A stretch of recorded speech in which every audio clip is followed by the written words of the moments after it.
Olá, meus queridos irmãos e amigos, um grande e carinhoso abraço. Meus queridos irmãos e amigos, como já dissemos várias vezes em nossos estudos anteriores sobre o assunto, a palavra alma em hebraico significa nefesh e em grego significa psique. A palavra alma aparece mais de 800 vezes na Bíblia e sempre se referindo a pessoas, sentimentos e vida, e não a uma entidade sobrenatural que sobrevive com a morte. A Bíblia deixa bem claro que nós somos almas viventes, seres viventes, e que não temos alma. A palavra espírito em hebraico significa ruach, e em grego significa pneuma. Tanto em hebraico como no grego, significa sopro, ar, oxigênio, fôlego da vida, respiração, de onde surgiram as palavras pneu, pneumática, que é ar pressurizado, pneumonia, etc. Nós temos em nosso canal no YouTube 2 estudos muito importantes e esclarecedores falando sobre isso. Procurem em nosso canal. Primeiro estudo: alma se referindo a sentimentos, pessoas e vida. Significado de espírito. Este é o título do estudo. Neste estudo apresentamos vários versículos. Segundo estudo, lugar do nosso corpo onde a alma fica esperando até a morte. O que é alma e o que é espírito? Este é o título do estudo. Esse estudo é um esclarecimento do que diz várias religiões sobre a alma e o que diziam os médicos, fisiologistas e anatomistas há milhares de anos atrás sobre a alma. Meus queridos irmãos e amigos, essa asserção ou essa afirmação de que a alma é imortal, jamais perece e que possui inteligência e movimento, está numa obra do filósofo grego Platão chamada Fédon, escrita por volta do ano 387 a.C. Nesta obra, que é um diálogo, Sócrates, o personagem discute a natureza da vida após a morte em seu último dia, antes de ser executado bebendo cicuta. Esse conceito filosófico posteriormente foi introduzido na doutrina católica, no judaísmo, no budismo e também na doutrina de algumas religiões protestantes. A Bíblia é a palavra de Deus.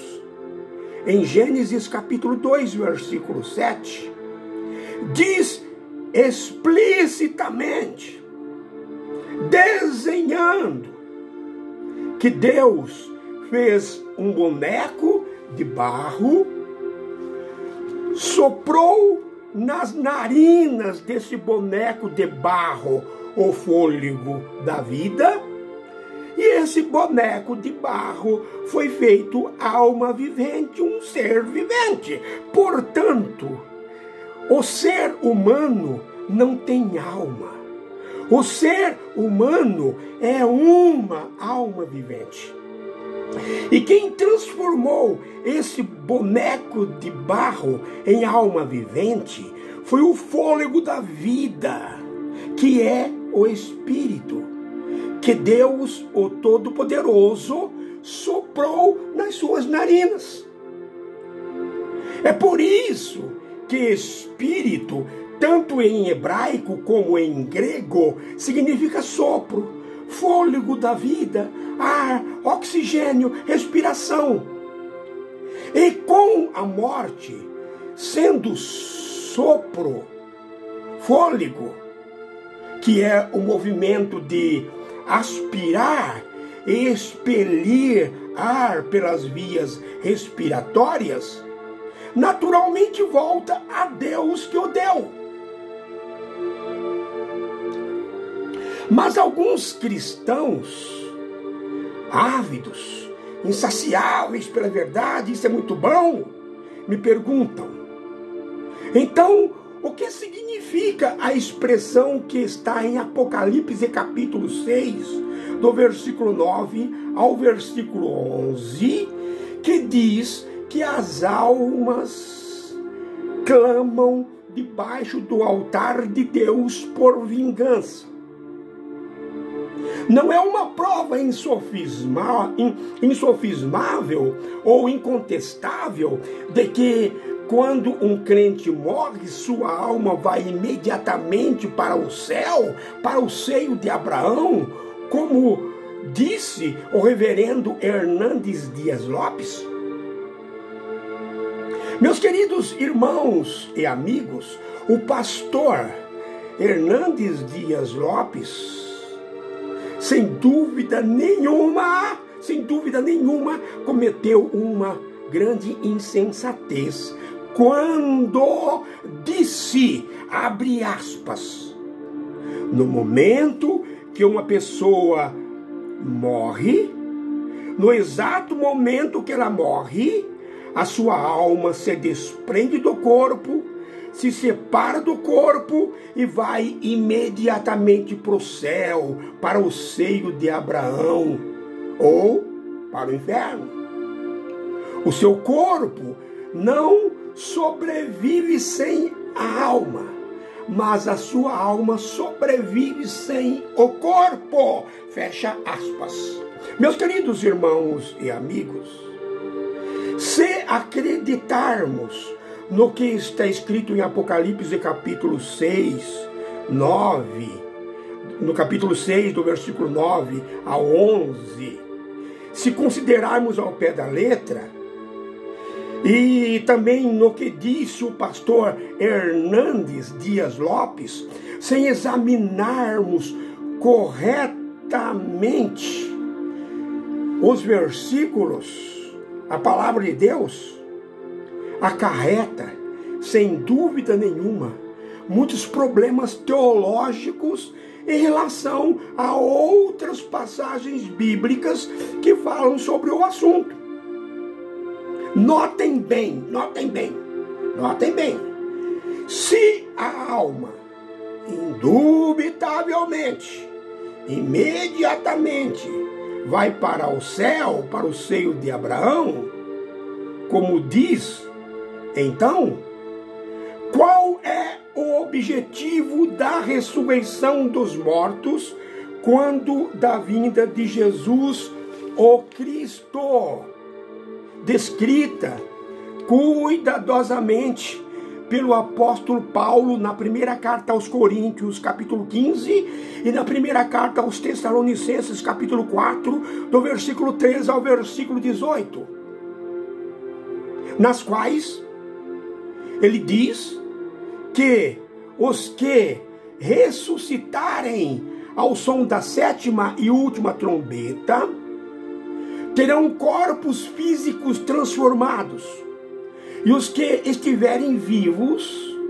também serão transformados, e então juntos subirão para encontrarem-se com Jesus o Cristo nos ares.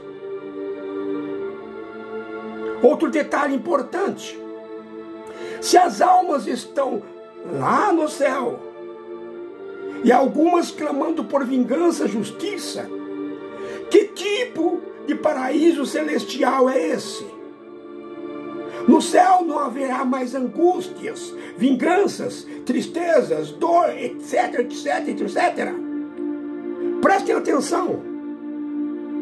Quando Deus, o Todo-Poderoso, soprou nas narinas do boneco de barro o fôlego de vida, o Espírito, que é o movimento de aspirar e expelir o ar pelas vias respiratórias, o homem se transformou numa alma vivente. Se transformou num ser vivente. Então, simultaneamente, o sangue que é vida, vida em hebraico é rai, passou a percorrer todas as veias, artérias e capilares desse boneco de barro, transformando-o em uma alma vivente, em um ser vivente, um ser com vida. Portanto, quando o apóstolo João viu um evento que ainda vai acontecer, o sangue das vítimas clamando por vingança, por justiça, debaixo do altar de Deus, faz uso irrefutavelmente de uma prosopopeia, que era muito comum entre os profetas. Prosopopeia é um recurso estilístico em que se dá características humanas a entes não humanos ou objetos inanimados. O profeta João ou o apóstolo João, sem dúvida nenhuma, de uma maneira simbólica, figurada,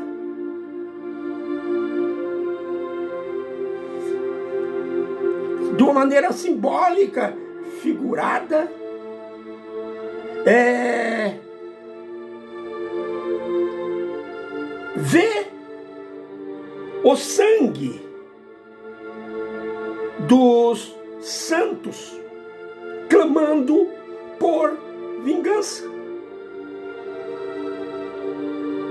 Sangue clamando por vingança é uma maneira simbólica de dizer, uma maneira figurada de dizer. Ele vê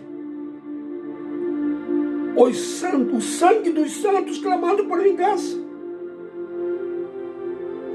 Um evento que ainda vai acontecer. E está bem próximo esse dia. Fique com Deus. Um grande e carinhoso abraço.